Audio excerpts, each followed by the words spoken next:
My name is Felicia, and I'm 75 years old. What I'm about to tell you happened on my birthday just last month, and it didn't just shatter everything I thought I knew about my family. It broke my heart into pieces so small, I wasn't sure I'd ever be able to put them back together.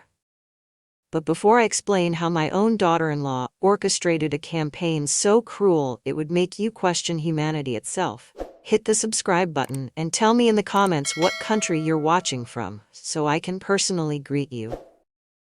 Now let me paint you a picture of that morning.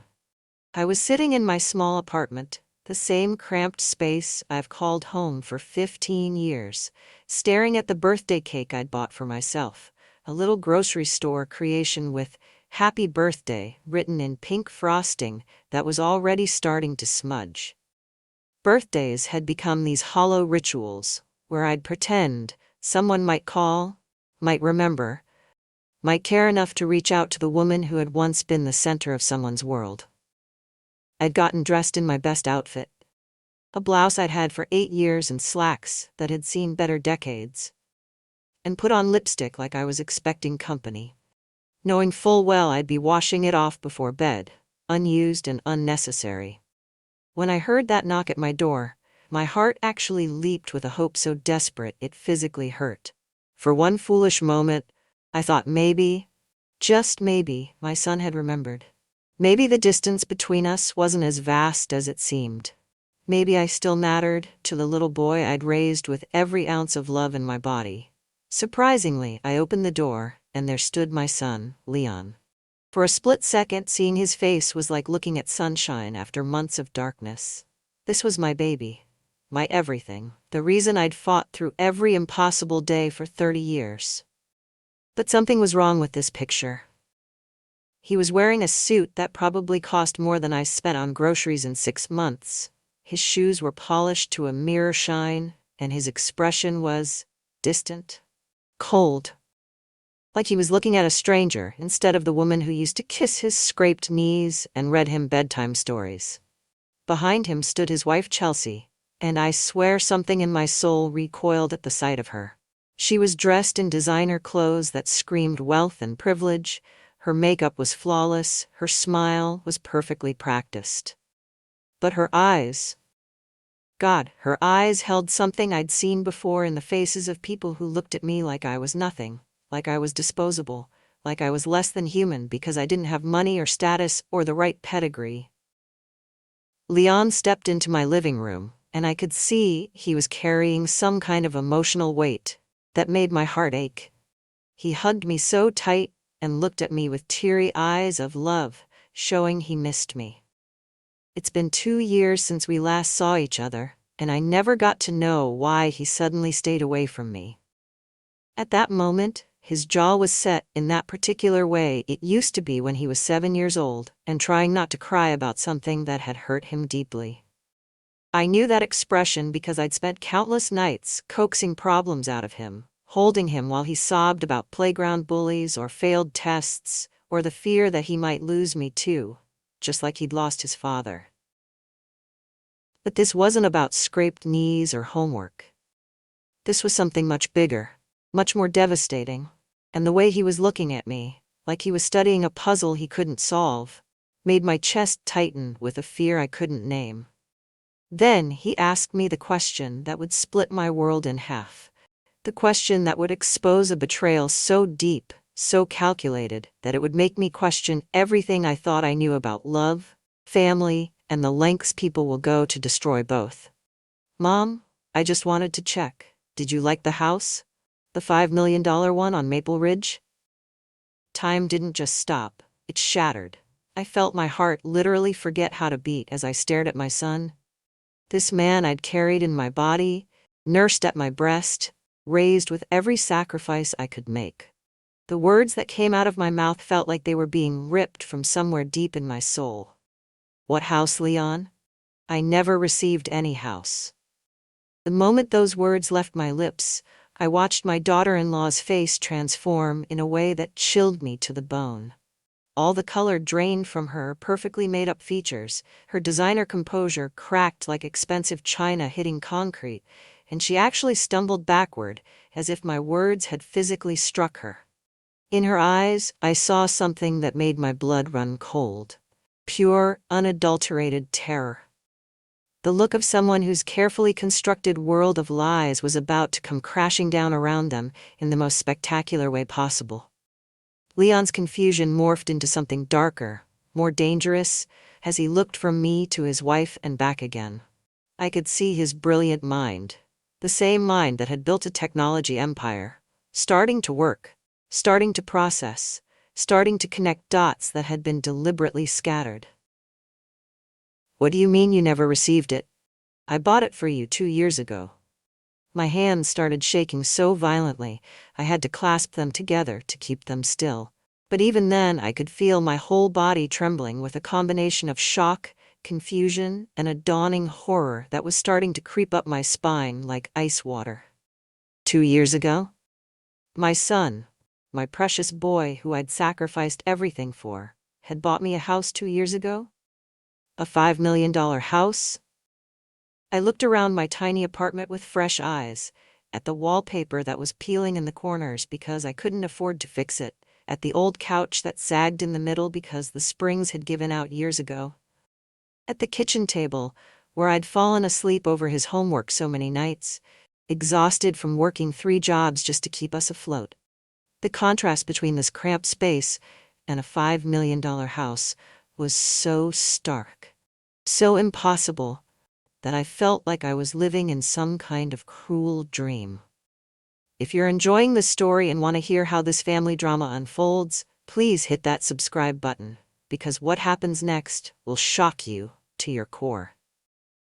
Here's what I need you to think about while I continue. Have you ever had someone you trusted completely lie to you about something that would have changed your entire life?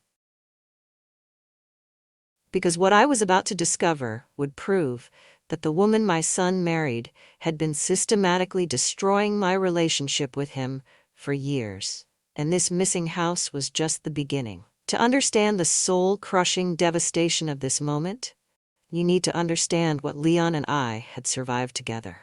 You need to know about the kind of love that makes you work yourself to the bone, the kind of sacrifice that becomes as natural as breathing, and the unbreakable bond that I thought we shared. The bond that someone had been systematically poisoning for years.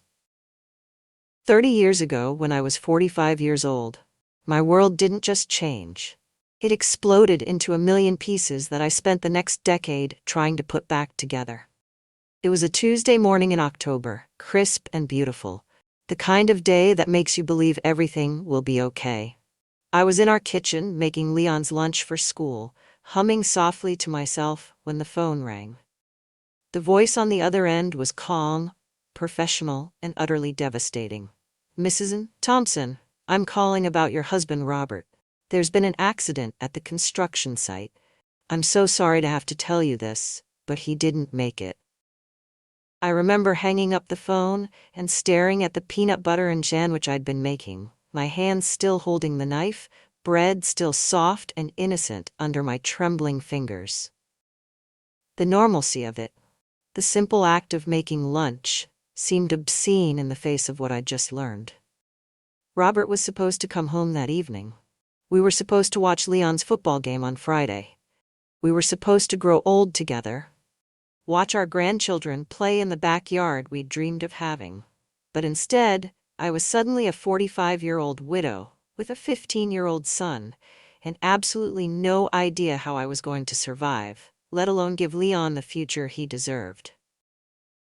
The life insurance barely covered Robert's funeral expenses, and the house we'd been slowly, proudly paying off for 12 years suddenly felt like a crushing weight that was going to bury us both.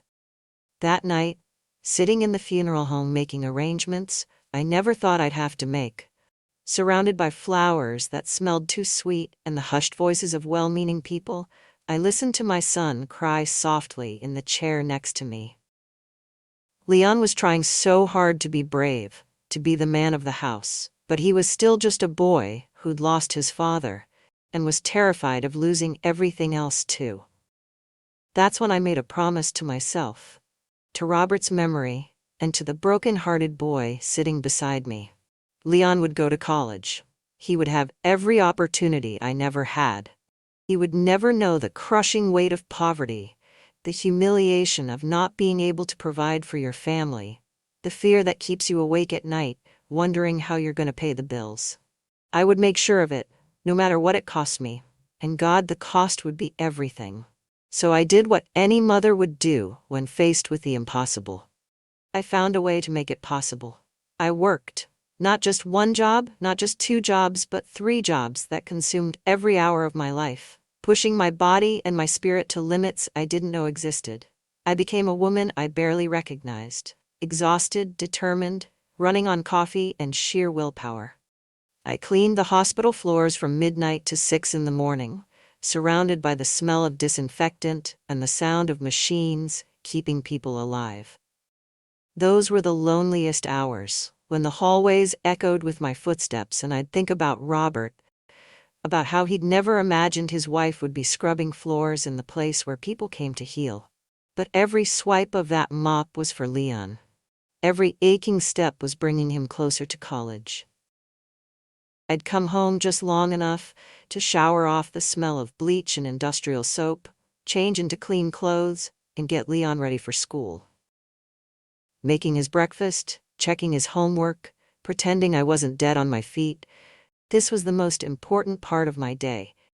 These precious minutes when I could still be his mother instead of just a woman trying to survive. I lived on 3 hours of sleep a night for years. I learned to function on coffee and determination, to ignore the constant ache in my back from scrubbing floors, to push through the exhaustion that made me feel like I was moving through thick fog. My hands became rough and cracked from cleaning chemicals, my feet swelled from standing for 18 hours a day, and sometimes I'd catch glimpses of myself in mirrors and wonder who that tired, worn woman was. But it was worth it every single time I saw Leon's report card. Every time he told me about his day at school. Every time he smiled at me across our small kitchen table. He was thriving despite our circumstances, and that made every sacrifice feel like a victory. I remember one particular night that still haunts me.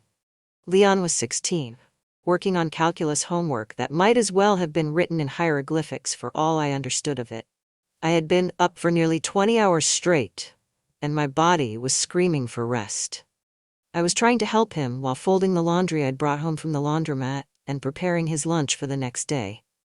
The exhaustion hit me like a physical force, and I must have dozed off, right there at the kitchen table, my face pressed against his math problems. I woke up to Leon gently shaking my shoulder, and the look on his face broke my heart. It was part embarrassment. He was at that age where he was becoming aware of how different our life was from his classmates, part concern for his mother, who was killing herself to give him opportunities, and part something else I couldn't quite identify. Guilt, maybe? Love. Fear. "Mom," he said quietly, his voice cracking slightly, "maybe you should rest more. I can get a job after school, help out with money." But I just smiled, smoothed down his hair the way I'd done since he was a baby, and made him breakfast like nothing had happened. "Don't you worry about anything except your schoolwork," I told him, kissing his forehead. "That's my job. Your job is to be a kid and get good grades so you can have the kind of life you deserve." Because in my mind, everything was fine, as long as Leon was happy, as long as he had opportunities, as long as he never felt the crushing weight of our financial struggles. I was the adult. I would carry that burden alone. The hardest moment, the one that still makes my heart ache 30 years later, came during Leon's senior year when he got accepted to his dream college. When that acceptance letter arrived, I thought my heart would burst with pride.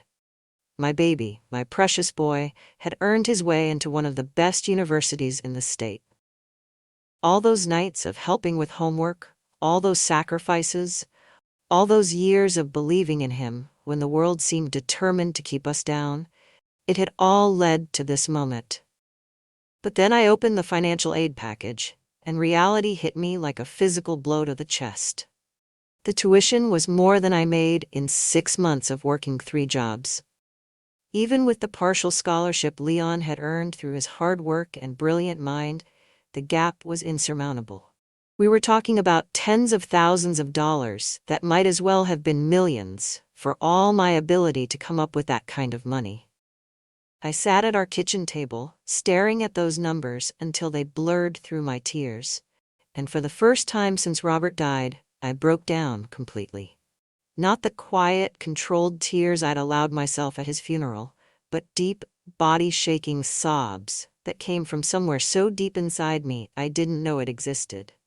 All my work, all my sacrifice, all my dreams for Leon's future, and it still wasn't enough. Leon found me there, and when he saw what I was crying about, he immediately wrapped his arms around me and said the words that both broke my heart and made me prouder than I'd ever been.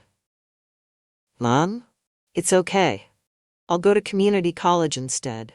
I'll work for a few years and save money. We'll figure it out." The look of resignation on his face, the way he was already adjusting his dreams to fit our reality, the maturity he was showing at 17 years old, it shattered something inside me that I don't think ever fully healed. This boy had never asked for anything, had never complained about our circumstances, had never made me feel like my sacrifices weren't enough. And now he was prepared to give up his dreams to protect me from financial hardship. "No," I told him, holding his face in my hands the way I used to when he was small and needed comfort. "You're going to that college. You're going to have everything you've worked for. I'll figure it out." That night, after Leon went to bed, I walked to my bedroom like I was walking to my own execution. I opened the small jewelry box that had been my mother's, passed down through 3 generations of women who had so little that every possession was precious. Inside was the one thing I had left of my marriage, the one thing I'd sworn I'd never give up: my wedding ring. The small diamond ring wasn't much by today's standards, but when Robert had slipped it on my finger 23 years earlier, it had represented everything we'd hoped for together. It had been on my hand through our wedding day, through Leon's birth, through every moment of joy and sorrow we'd shared as a family. It was the last physical connection I had to the man I'd loved with all my heart. But I decided to sell it to raise more money. When Leon graduated from college, I sat in that auditorium wearing a dress I'd had for 10 years, the same dress I'd worn to Robert's funeral, actually. But when they called Leon's name and he walked across that stage, I cried tears of pure pride. Everything I'd sacrificed, every sleepless night, every missed opportunity, it had all been worth it. After college, Leon threw himself into the tech world with the same determination I'd shown working those 3 jobs. He created some kind of app. I never fully understood what it did, but it made him wealthy beyond anything I could have imagined. Suddenly, my son, who used to eat generic cereal for dinner, was driving cars that cost more than I'd made in 5 years. I was so proud of him, but I started noticing changes. He'd visit less frequently, and when he did come by, he seemed distracted, always checking his phone. Then he met Chelsea at some high society charity event. She came from money, real money, the kind of family that had been wealthy for generations. Chelsea was beautiful, sophisticated, and everything I wasn't. She spoke about art and wine and places I'd never heard of. I tried so hard to fit in when they'd invite me to family gatherings, but I felt like I was speaking a different language. Chelsea would make these little comments about my apartment, how cozy it was, or she'd compliment my outfit in a way that somehow made me feel worse about it. "Your mother is so authentic," she'd tell Leon, and somehow that word felt like an insult.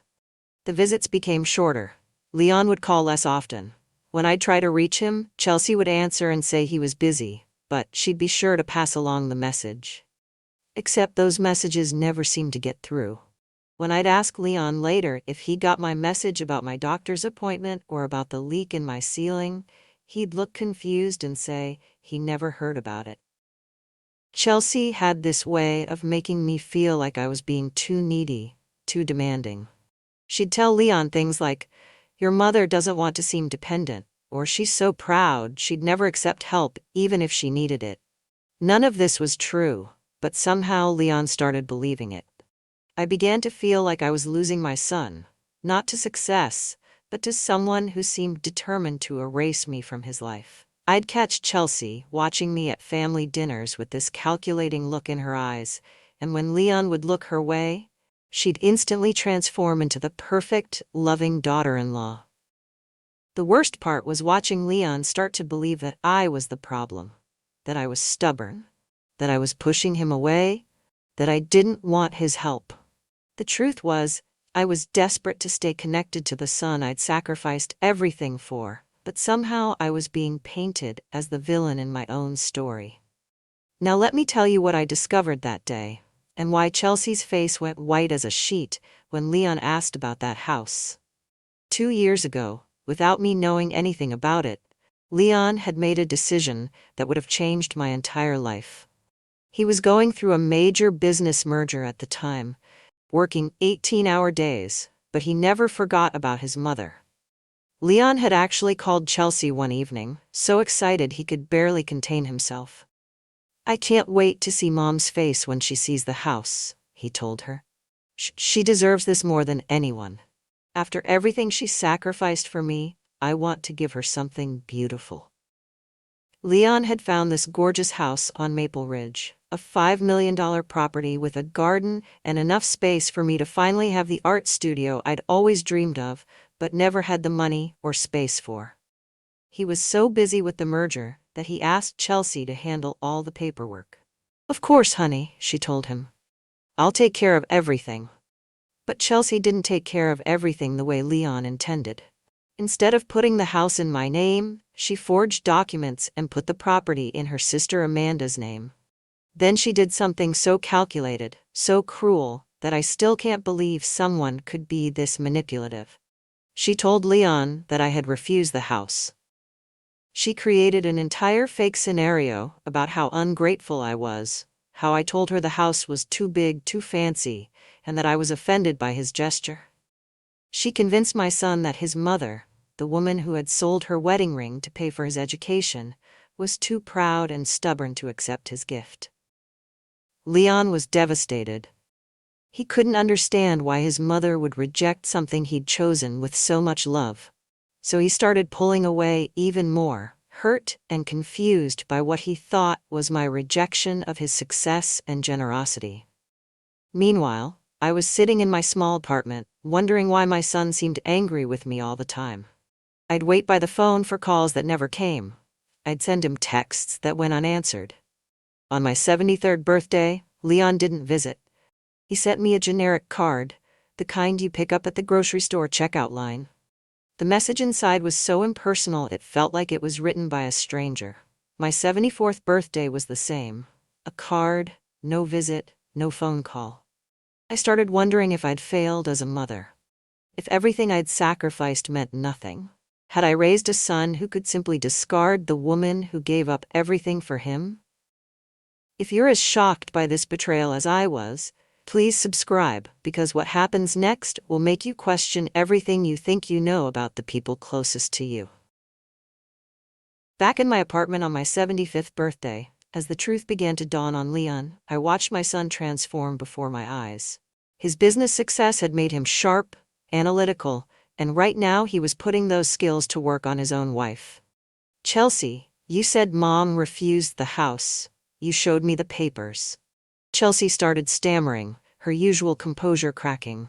She did refuse it, remember? She said it was too much." I looked at my son, this man I'd raised, and I said the words that would change everything. "Leon, I haven't spoken to you about any house. I haven't really spoken to you about anything substantial in 2 years." The silence in that room was deafening. I could see Leon's mind racing, connecting dots that he'd never thought to connect before. He started questioning everything Chelsea had told him over the past 2 years. Why was his mother so difficult? Why did she never want to see him? Why did she reject his help?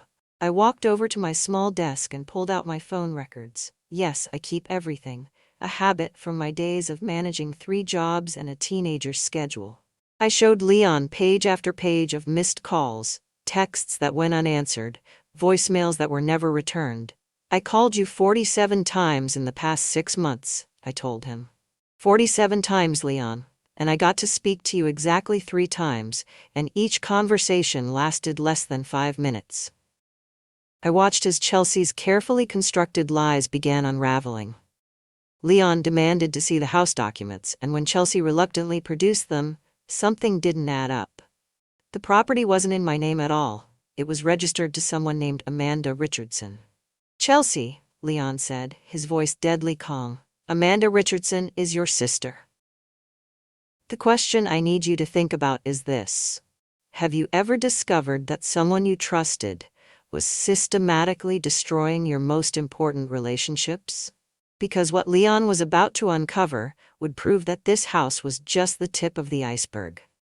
What happened next unfolded like a nightmare that Chelsea couldn't wake up from. Leon immediately called Amanda, Chelsea's sister, and demanded answers. At first, Amanda tried to protect Chelsea, but when Leon explained that his mother had been living in poverty, while Amanda was enjoying a $5 million house that was supposed to be his gift to me, Amanda broke down completely. Through tears, Amanda confessed everything. Chelsea had convinced her to go along with the scheme by telling her it was temporary, that I was mentally declining and couldn't handle such a big property.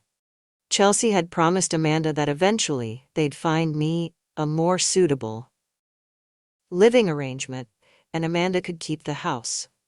Amanda had been living there rent-free for 2 years, believing she was somehow helping the family. But the house was just the beginning of what Leon discovered.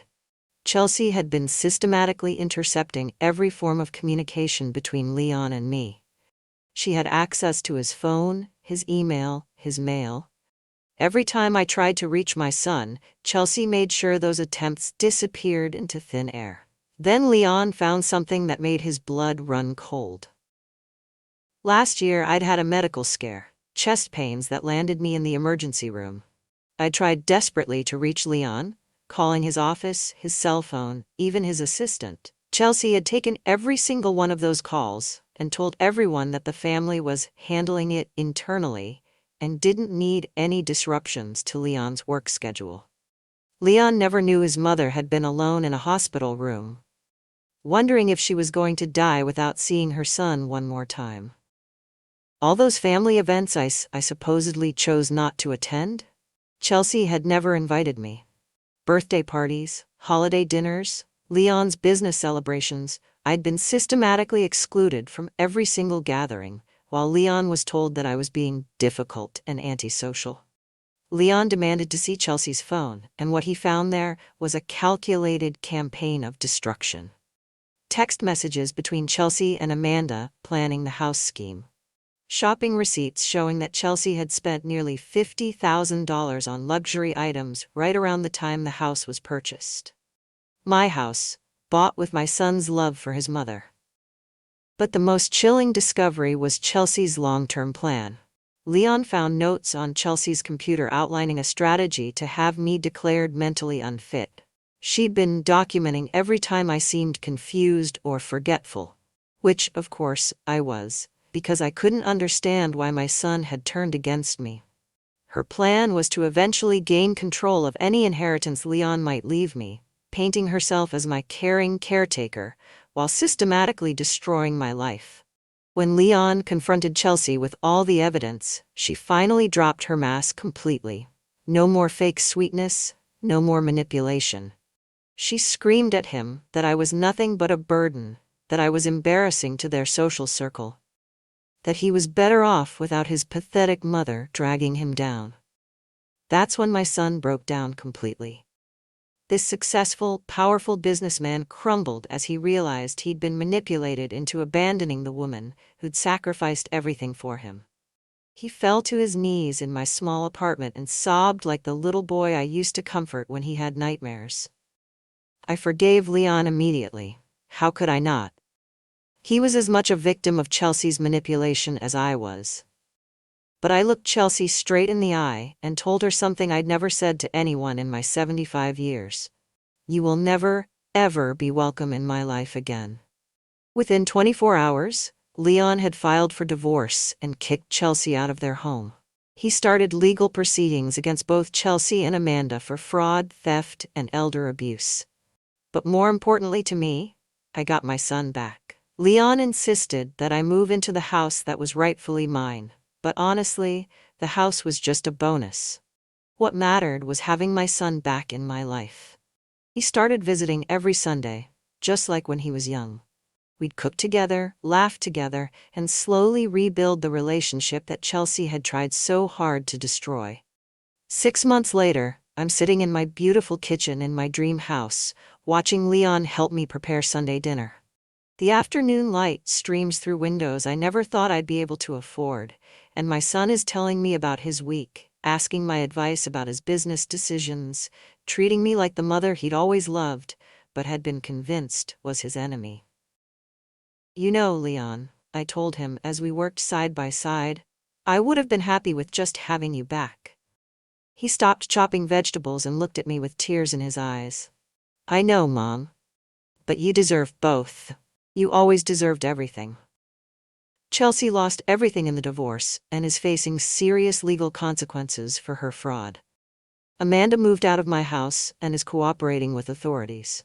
But the real victory isn't their punishment, it's the Sunday dinners, the daily phone calls, and knowing that my son finally sees clearly who truly loves him. Sometimes the greatest gift isn't what money can buy, it's seeing clearly who truly loves you, and who's just using love as a weapon. If this story moved you, please like this video and subscribe to my channel. And remember, if someone in your life is trying to isolate you from the people who love you, pay attention to that red flag.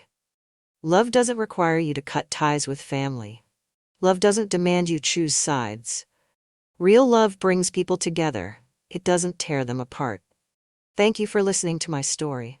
Sometimes the truth takes time to surface, but it always finds a way.